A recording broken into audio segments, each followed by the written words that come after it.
Bismillahirrahmanirrahim. Assalamualaikum warahmatullahi wabarakatuh.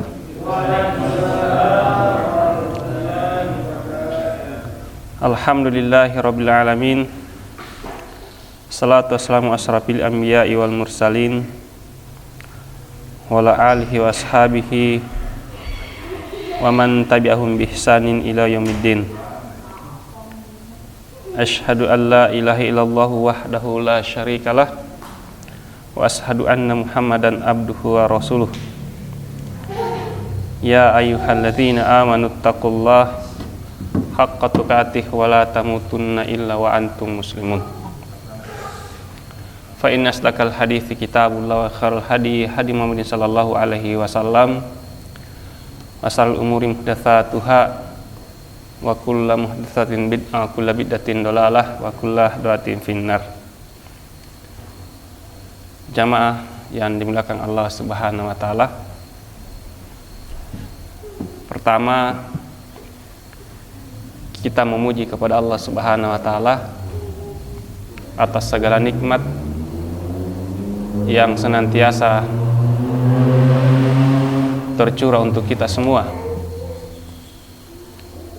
Mulai dari nikmat kesempatan kesehatan dan nikmat agama ini, nikmat keimanan, dan begitu juga dengan kita dikumpulkan pada malam hari ini dalam kegiatan majelis ilmu.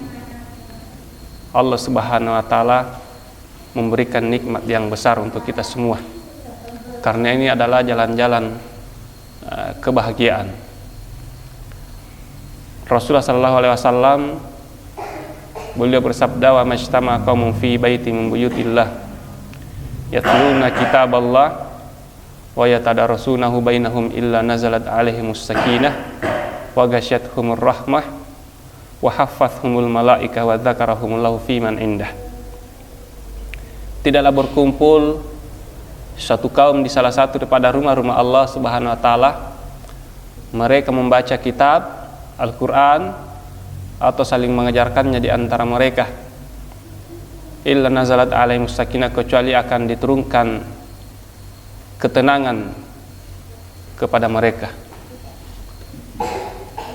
Wa ghasyiyatuhumur rahmah, dan diliputi rahmat.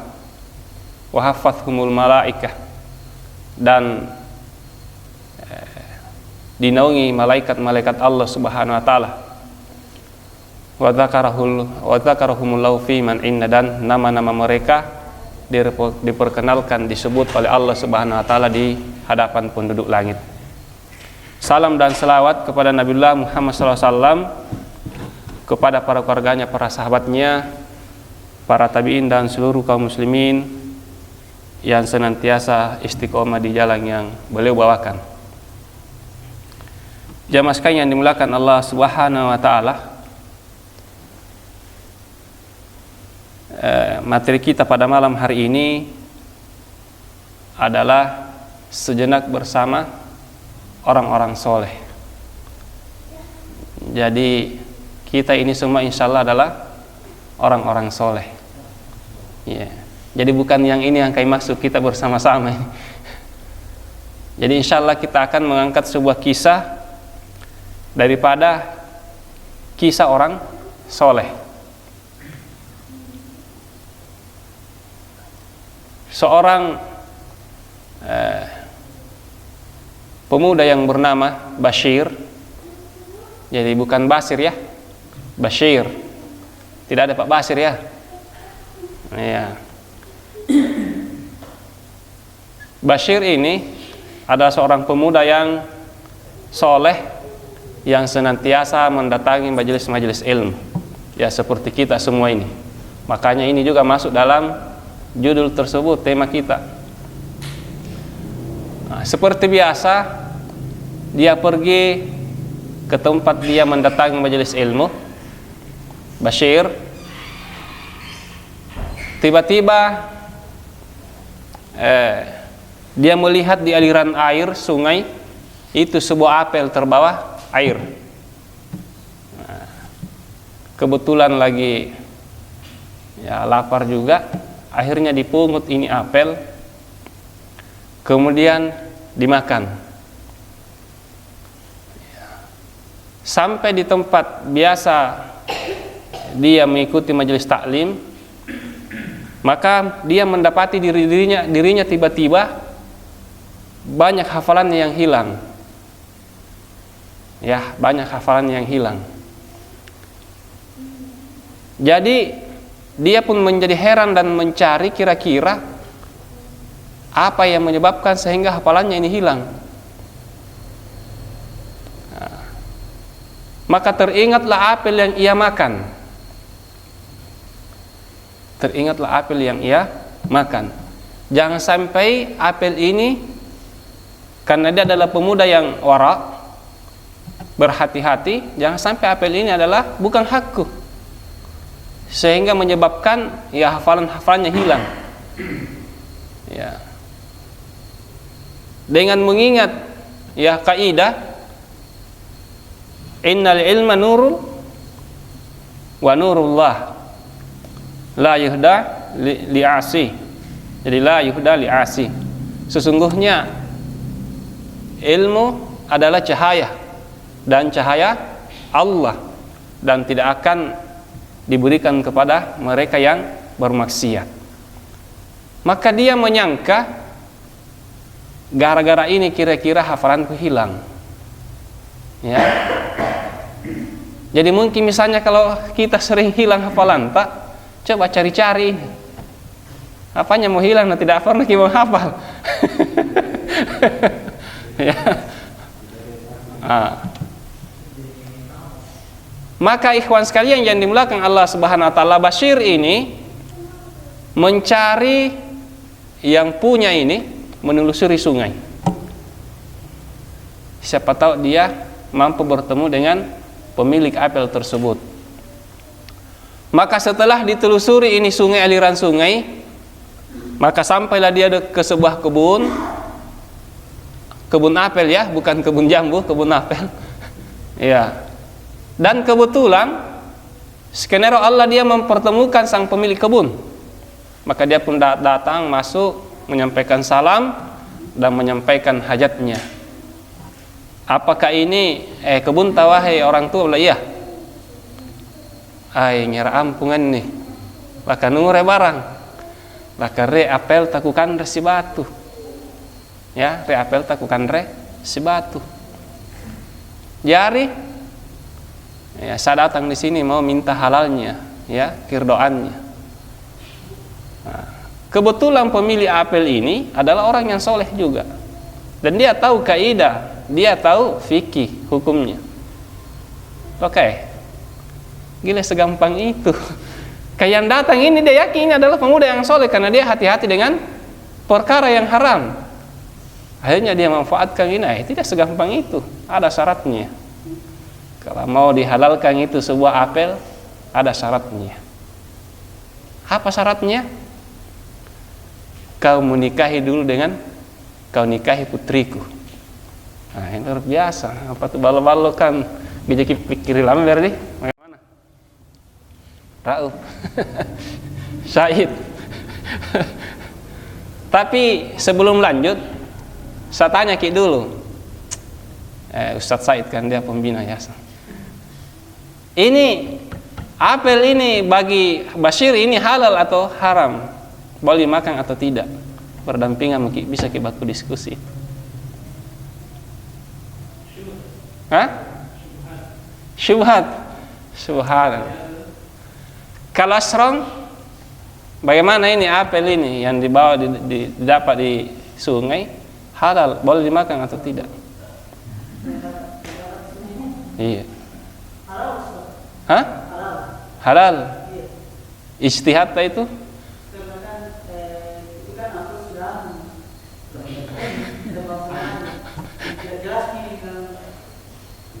Tidak jelas siapa pemiliknya. Oh, jadi menurut tak halal. Di mana kita dapat itu? Ini banyak yang mau dengar ini. Kalau Kelompok sini, Pak Kurniawan, Pak Rizwan. Halal menurut ta? Sudah didapat dalilnya ini halal. Banyak kasus seperti ini kawan sekalian. Ya. Ada pohon jambu tetangga kita. Ya. Ada pohon jambu tetangga kita. Tunggu dulu. Ya. Pohonnya ada di pekarangan sebelah di tetangga kita, tapi dahannya menyeberang. Nah, ini kan banyak kasus di masyarakat ya. Boleh diambil atau tidak? Tidak boleh. Boleh diambil tuh. Boleh kalau di atas. Tapi kalau di atas. Siapa yang boleh ambil atau? Boleh ya ambil ini yang punya pekarangan yang didatangi anunya. Oh, yang punya pekarangan boleh ambil. Boleh ambil atau tidak? Boleh, yang punya pekarangan tapi yang punya pohon tidak boleh. Tidak boleh gitu ya. Ya. Jadi banyak pendapat ini sebentar kita sibuk.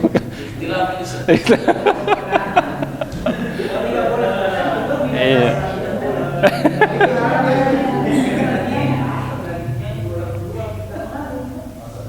Jadi kalau kita buka fatwanya para ulama, ya, fatwanya para ulama kita, yang menyeberang itu adalah haknya yang tetangga. Misalnya kita punya rumah ada pohon jambuta, kemudian menyeberang dahannya, itu adalah hak tetangga. Ya. Jangan sampai sampahnya jadi mau dikasihkan nih, buahnya tidak mau dikasihkan. Iya. Jadi itu adalah haknya tetangga. Tetapi laku apa pasana totowata pasiat orang ini nyawaji. Bukan haknya tetangga, hak bersama. Hak tetangga punya hak dan yang punya pohon jambu juga punya hak. Iya. Sedangkan yang di sebelah yang di pohonnya tetangga tidak punya hak. Memang hak sepenuhnya adalah yang punya pohon jambu. Nah, dan ini banyak dalil-dalil ikhwan sekalian yang dimuliakan Allah Subhanahu wa taala yang terkait ini.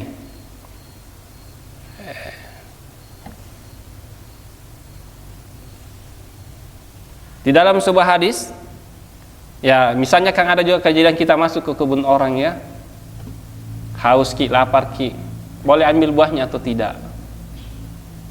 Ini banyak kejadian. Maka hadis Rasulullah SAW, siapa yang masuk ke kebun milik orang, silahkan makan buahnya, ya, tapi jangan dibawa pulang.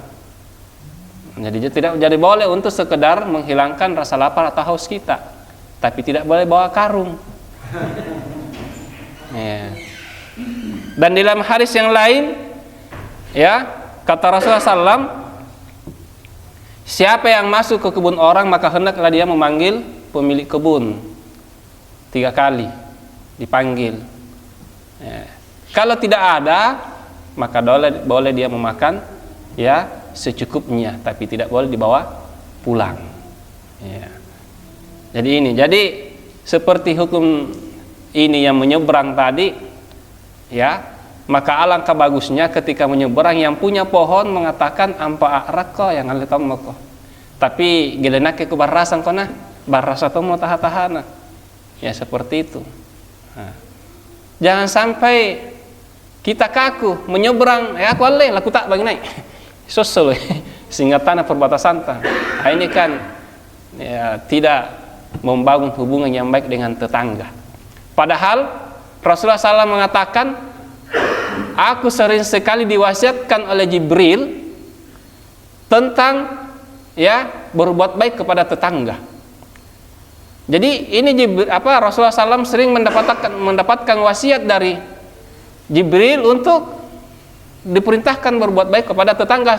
Seakan-akan kata Rasulullah SAW, seakan-akan ya tetangga itu mendapatkan hak dalam warisan. Ya, seakan-akan tetangga itu mendapatkan ya hak dalam warisan. Jadi seakan-akan atau saya takut tetangga nanti mendapatkan saking seringnya Rasulullah SAW diwasiatkan oleh Jibril berbuat baik kepada tetangga. Iya, jadi tapi kalau misalnya batang pisang menyeberang, masalahnya satu buahnya nih, satu tandanya. Ya, jadi juga kah langsung dipotong, ini dahung kemudian nih, karena menyeberang nih, satu tandanya tidak disampaikan. Ini Pak Beserang ini. Nah, itu dikembalikan saja ya. Jadi ini berlaku ya pohon seperti mangga, jambu, tidak berlaku dengan binatang ternak, ayam ya. Jangan sampai ada menyeberang ke tetangga. Aduh, mati langsung ditangkap lah, ini punya hakku ini. Tidak bisa, tidak berlaku dengan ya seekor ayam, apalagi kita sengaja dikasih makanan langsung domong, jakal atau mungkin tidak bisa ya. Ini cuma seperti pohon ya. Jadi ini ikhwan sekalian yang dimuliakan Allah SWT. Lanjut. Bapak ini mengatakan Bashir, tidak boleh kau mendapatkan begitu saja rezekiku halalnya. Ya, kau harus menikah putriku. Maka ikhwan sekalian dimuliakan Allah Subhanahu wa taala, Bashir ini ya karena dia adalah pemuda yang soleh dan orang yang berhati-hati dengan perkara haram, apalagi kita tahu dia adalah seorang ahli ilmu. Kullu lahmin wadamin nabata min sohtin fannaru aula bihima. Setiap daging atau darah yang tumbuh dari perkara yang haram, maka neraka lebih utama ya terhadap keduanya.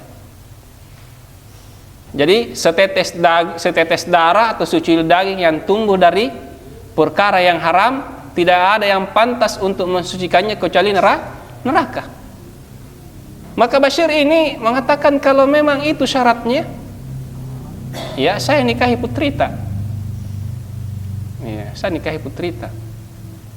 Tiba-tiba kita juga diperhadapkan seperti itu, mangga ki apel atau mangga nah teringat ki, nah mau ki dinikahi dengan putrita, bagaimana kira-kira? Kebetulan juga lama mungkin ada telepon mamanya, apa ini Mi, ada kasus ini. Tetapi orang tua ini mengatakan, tetapi putri saya setelah siap ini Bashir, putri saya tidak melihat, tidak mendengar dan tidak bicara. Berarti pemahaman tadi adalah buta, bisu dan tuli.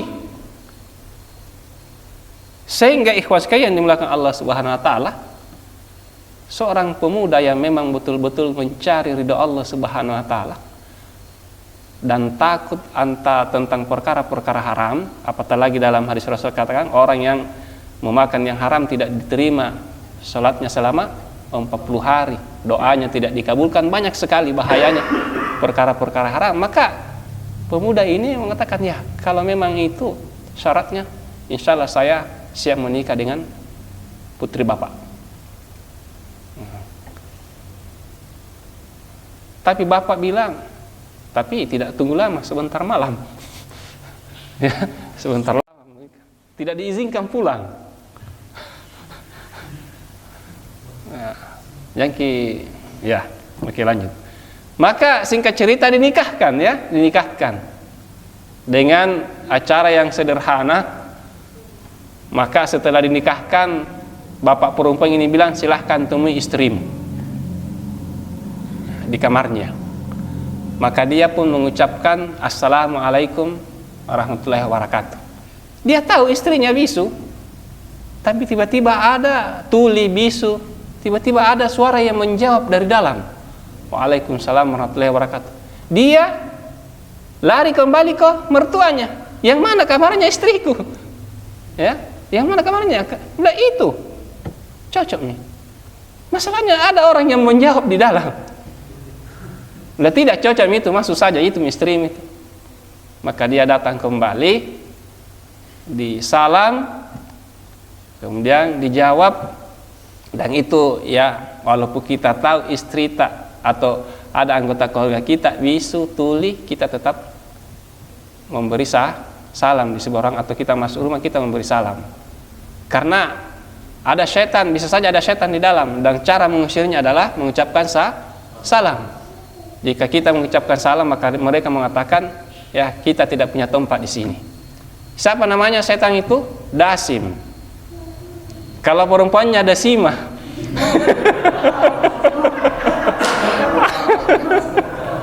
Ya bukan ya Dasim ya, bukan ya mukmin.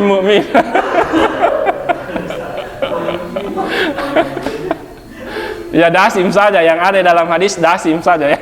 Jangan sampai kita menyangka perempuannya Dasimah juga. Ya kita tetap memberi salam. Walaupun tidak ada ruangan, kita memberi salam. Walaupun tidak ada orangnya, tidak ada manusia, kita memberi salam. Kalau ada yang menjawab, tidak apa-apa. Ya, kita tahu ya kalau tidak ada yang menjawab karena tidak ada memang orang. Tapi kalau ada yang menjawab tidak ada orang, tiba-tiba mengatakan Waalaikumsalam warahmatullahi wabarakatuh. Iya. Ini tidak apa-apa, berarti ada jin yang menjawab, jin muslim itu ya. Ya bisa saja. Maka dia masuk, ikhwan sekalian, istrinya menjemputnya dan mengatakan, wahai kakak, silakan duduk di sini. Ternyata dia bicara, mendengar, ya, dan dia melihat saya. Ya, dia bertanya, wahai istriku, bapakmu bilang, ya, kami itu bisu, tuli, dan buta. Apa tidak mendengar, tidak melihat dan tidak bicara. Maka kata perempuan ini, bapakku itu tidak berdusta.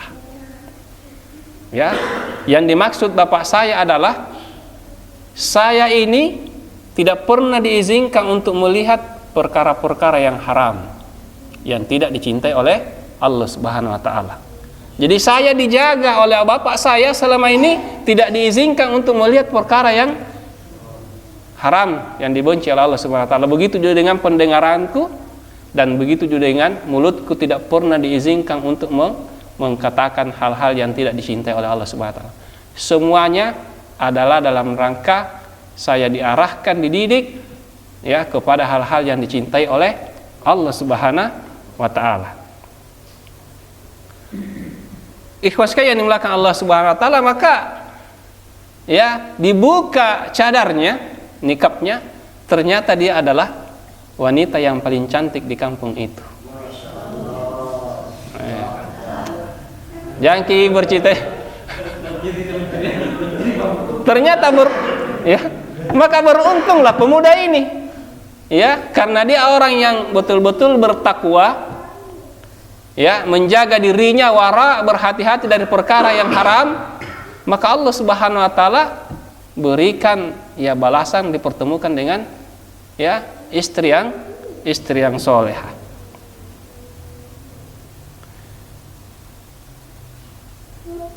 Ikhwas sekalian yang dimuliakan Allah Subhanahu wa taala, setelah dilihat istrinya, dan ternyata istrinya adalah wanita yang memang selama ini diiming-imingkan oleh pemuda di kampung itu, dan ternyata bapaknya ini menunggu datang ya pemuda yang soleh, karena laki-laki yang mukmin hanya pantas untuk perempuan yang mukmin, dan perempuan yang mukmin hanya pantas untuk laki-laki yang mukmin. Dan ikhwan sekalian yang dimuliakan Allah Subhanahu wa taala, perempuan ini mengatakan, subhanallah, ya, gara-gara sebuah apel engkau menjaga dirimu dari haramnya sebuah apel, maka Allah Subhanahu wa taala memberikan seluruh kebun apel, rumahku, dan juga pemilik apel, seluruhnya didapat dari sebuah apel. Ya,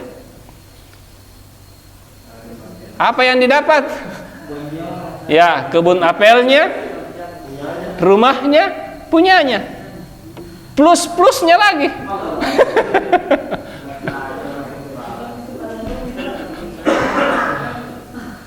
Dan inilah janji Allah Subhanahu wa taala ya. Man tadda'a syai'an lillahi azza wa jalla illa baddalakallahu bihi man huwa khairul lakamin. Siapa yang meninggalkan sesuatu yang buruk karena dia mencari ridha Allah, maka Allah akan menggantinya dengan hal yang lebih baik. Ini harus kita yakin. Jadi kita harus yakin.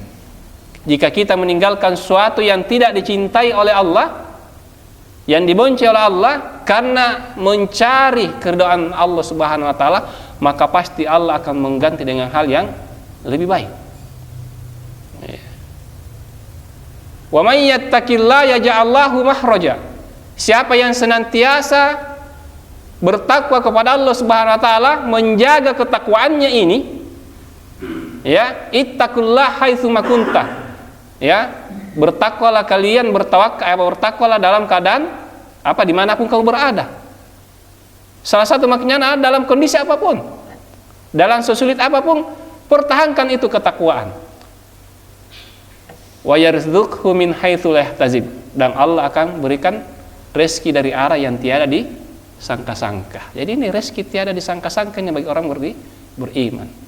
Wa may yatawakkal 'alallah fahuwa hasbuhu, dan barang siapa yang senantiasa berserah diri kepada Allah Subhanahu wa taala, maka Allah Subhanahu wa taala akan mencukupkan seluruh keperluannya. Jamaah sekalian yang dimuliakan Allah Subhanahu wa taala, ini janji Allah Subhanahu wa taala. Ya, ketika kita senantiasa menjaga ketakwaan kita, maka insyaallah Allah Subhanahu wa taala akan memberikan kemudahan-kemudahan untuk kita. Laki-laki yang beriman bertemu dengan perempuan yang beriman, maka lahir anak-anak yang soleh, dan ini adalah karunia. Maka dari pernikahan kedua insan yang soleha ini, lahirlah seorang anak yang bernama Nu'man bin Bashir, yang setelah beberapa tahun kemudian dia dikenal dengan nama Imam Abu Hanifah. Ya, Imam Abu Hanifah. Nah, jadi beginilah kisah perjalanan, ya, lahirnya sosok ulama yang luar biasa yang menjadikan rujukan kaum muslimin pada hari ini. Karena memang mulai dari bapaknya, mertuanya, mulai dari istrinya, dia ya senantiasa berada dalam ketaatan kepada Allah Subhanahu wa taala. Lahirlah sosok yang besar yang bernama ya Imam Abu Hanifah, yang dikenal apa namanya, beliau adalah Nu'man bin Bashir atau Nu'man ibnu Bashir. Dan jamaah sekalian yang dimuliakan Allah Subhanahu wa taala, satu pelajaran juga dari kisah ini, bahwasanya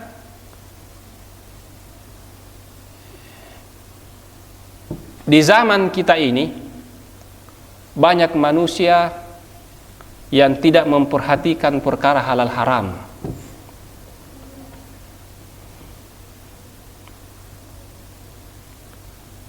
Yang ada di pikiran mereka adalah banyaknya harta, tetapi tidak mencari keberkahannya. Makanya banyak dari kita itu dalam mencari nafkah, kemudian diberikan kepada keluarganya, tidak memperhatikan perkara halal haram. Padahal kata Rasulullah SAW, ya, sesuap nasi yang kau lemparkan ke dalam perutmu yang berasal dari perkara yang haram, maka sesungguhnya engkau memakan api atau memenuhi perutmu dengan api. Jadi hati-hati. Makanya kaidah daripada orang-orang mukmin dalam mencari rezeki adalah wal qalilu minal halali yubaraku fihi wal haramul katsiru yadhabu wa yamhaquhu Allah taala. Sedikit dari perkara yang halal itu jauh lebih membawa keberkahan daripada banyak tetapi itu berasal dari yang haram. Jadi kata Rasulullah, sedikit dari yang halal itu lebih berkah di dalamnya. Ini kaidah yang disampaikan oleh Abul Abbas Ahmad bin Abdul Halim At-Taimiyah. Sedikit dari yang halal itu lebih membawa berkah, ya, sedangkan yang haram jumlahnya banyak akan cepat hilang dan akan dihancurkan Allah, atau Allah akan menghancurkannya. Dan kadang ini kita lupa ini, ketika diperhadapkan dua pilihan, satunya gajinya 500 atau 750 misalnya, ya, tawaran yang kedua 10 juta, 750 atau 1 juta tapi enak beribadah, ya, ada kesempatan untuk taklim, bisa ikut beramal jama'i, ya, bergabung di lembaga perjuangan, ada waktu untuk keluarga. Kemudian tapi gajinya sedikit, 750 atau 1 juta. Pilihan yang kedua 10 juta. Tapi apa? Biar sholat kita ciri-ciri waktu, ya, kan banyak yang seperti ini. Dan tidak sedikit dari kaum muslimin memilih pilihan yang kedua ini karena dia menyangka kebahagiaan itu ada pada harta. Seakan-akan kalau banyak hartanya itu akan membawa kebahagiaan. Maka ini nasihat, jangan sampai ada keyakinan seperti ini. Ini adalah keyakinan yang sesat, ikhwan sekalian. Kebahagiaan itu semata-mata kepunyaan Allah Subhanahu wa taala. Dia yang berhak memberi kepada siapa yang dikehendaki. Apa yang di langit dan apa yang di bumi, yang kita lihat, yang kita tidak lihat, itu semua punya Allah Subhanahu wa taala. Jadi bisa saja Allah membatasi kita punya rezeki, tapi memberikan sakinah di dalamnya, ya, memberikan ketenangan di dalamnya. Dan bisa saja Allah memberikan harta kepada seseorang, dikasih menumpuk malah, karena untuk menyiksa orang tersebut untuk mengurus harta saja. Bahkan ada di antara mereka Allah berikan harta, tapi Allah cabut kebahagiaan di dalamnya. Uang banyak, mobil mewah ada, rumah besar, tapi apa? Nikmat-nikmat yang lain Allah cabut darinya. Nah, bilang dokter, kalau makan ki beras sedikit mana? Ya, kalau makan ki daging jangan ki banyak-banyak karena bisa ki stroke. Kalau minum ki teh kasih sedikit sekali megulana.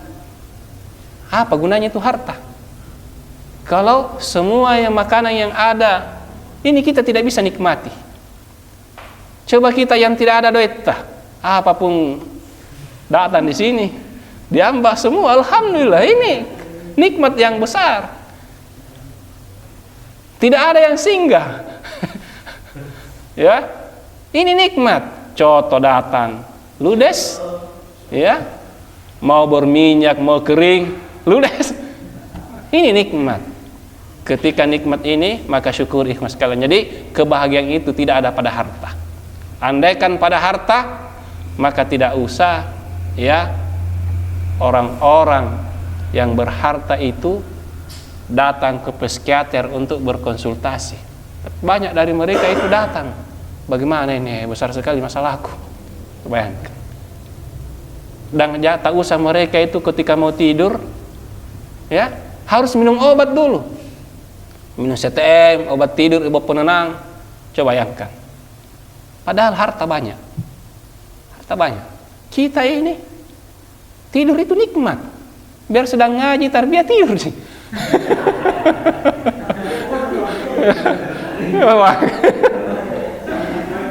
Alhamdulillah. Nikmat dari Allah Subhanahu wa taala. Ustaz Asrom ini, insyaallah. Nikmat ini. Banyak dari kalangan orang berharta, pejabat, ya, susah sekali tidur. Ya, ini ikhwas sekalian yang dimuliakan Allah Subhanahu wa taala.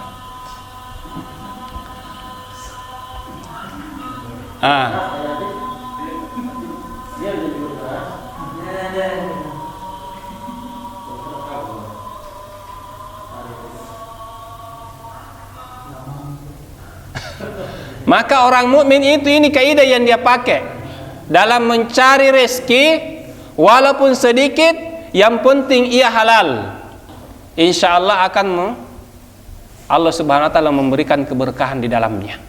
Jangan cari yang banyaknya, tapi cari halalnya. Cari halalnya. Daripada banyak tapi untuk ibadah urusan akhirat kita dirusak. Nah, ini ikhwan sekalian, banyak. Jadi tantangan kita hari ini adalah godaan dan rayuan-rayuan dunia. Jadi tantangan aktivis hari ini adalah godaan-godaan dan rayuan-rayuan dunia. Ya.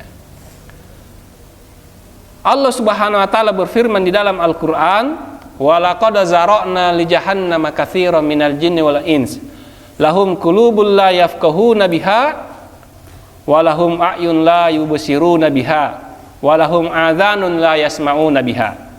Ulaikal an'am bal hum adall. Ulaika humul ghafilun." Dan sungguh kami akan isi neraka jahanam itu dari kalangan jin dan manusia.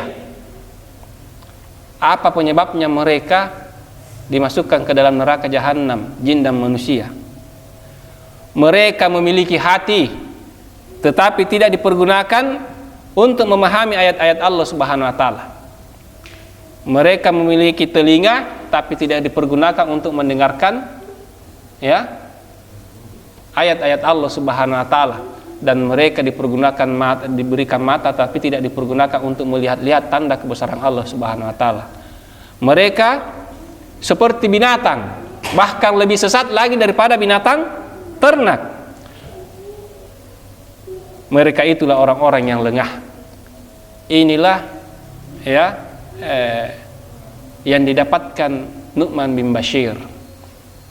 Jadi buta dari perkara yang haram, tuli dari perkara yang haram, dan bisu dari perkara yang haram. Maka seorang mukmin dia mengarahkan seluruh anggota badan ini kepada hal-hal yang dicintai oleh Allah Subhanahu wa taala. Kemudian ikhwan sekalian yang dimuliakan Allah Subhanahu wa taala, menyikapi kehidupan dunia ini, kadang memang kita diperhadapkan antara rayuan-rayuan dunia dan rayuan-rayuan akhirat. Kita diberikan pilihan. Jika kita teguh pada perkara-perkara akhirat, dunianya sedikit. Dunianya biasa sedikit. Tapi kadang tidak banyak, tidak sedikit dari kita itu terjatuh dalam perkara ini, terpesona dengan rayuan dunia. Padahal kata Allah Subhanahu wa taala sudah memperingatkan kepada kita, "Man kana yuridul hayatad dunya wa zinataha nuwaffi ilaihim a'malahum fiha wa hum fiha la yubkhasun." Barang siapa yang menghendaki kehidupan dunia dan seluruh eloknya, seluruh perhiasannya, pasti kami akan berikan balasan penuh atas apa yang mereka usahakan itu di dunia, tanpa merugikan sedikit pun. Makanya orang-orang Cina itu, orang-orang kafir itu diberikan dunia oleh Allah Subhanahu wa taala. Karena memang kata Allah Subhanahu wa taala, siapa yang mengejar dunia saya akan berikan. Saya tidak akan mengurangi hasil usahanya. Kalau dia berusaha keras, dia akan dapatkan. Tetapi Allah Subhanahu wa taala mengatakan, "Ulaikal ladzina laisa lahum fil akhirah illa an-nar. Wa habita ma sana'u fiha wa batilun ma kanu ya'malun." Akan tetapi itulah orang-orang yang tidak memperoleh sesuatu di akhirat kecuali neraka. Jadi orang yang mengejar dunia dan perhiasannya ini diberikan oleh Allah Subhanahu wa taala, tetapi kata Allah Subhanahu wa taala, itulah orang-orang yang tidak memperoleh di akhirat itu kecuali neraka. Dan sia-sialah di sana apa yang telah mereka kerjakan di dunia, dan terhapuslah apa yang mereka usahakan. Jadi ini ikhwan sekalian yang dimuliakan Allah Subhanahu wa taala. Jadi kita itu, orang mukmin itu, jika diperhadapkan antara perkara dunia dan akhirat, kita memilih akhirat. Karena kata Allah Subhanahu wa taala, siapa yang memilih dunia, maka akan diberikan dunia tapi tidak diberikan akhirat. Inilah rumus perkara dunia dan akhirat. akhirat harus diusahakan.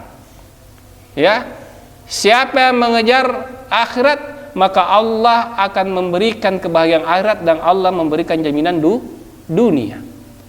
Tapi akhirat ini diusahakan. Jadi dunia itu rumusnya biar tidak perlu kita kejar secara lelah, secara letih, Allah akan jamin. Allah akan jamin. Apatah lagi meninggalkan perkara-perkara dakwah dan perkara dunia. Sungguh kerugian yang sangat besar, ikhwan sekalian. Man amilan solihan min dzakarin aw untha wa huwa mu'min falanuhyannahum hayatan thayyibah. Siapa yang melakukan amal soleh laki-laki maupun perempuan dalam keadaan dia beriman bahwasanya Allah akan memberikan balasan untuknya, maka apa kata Allah SWT? Saya akan menjamin kehidupan yang baik untuknya.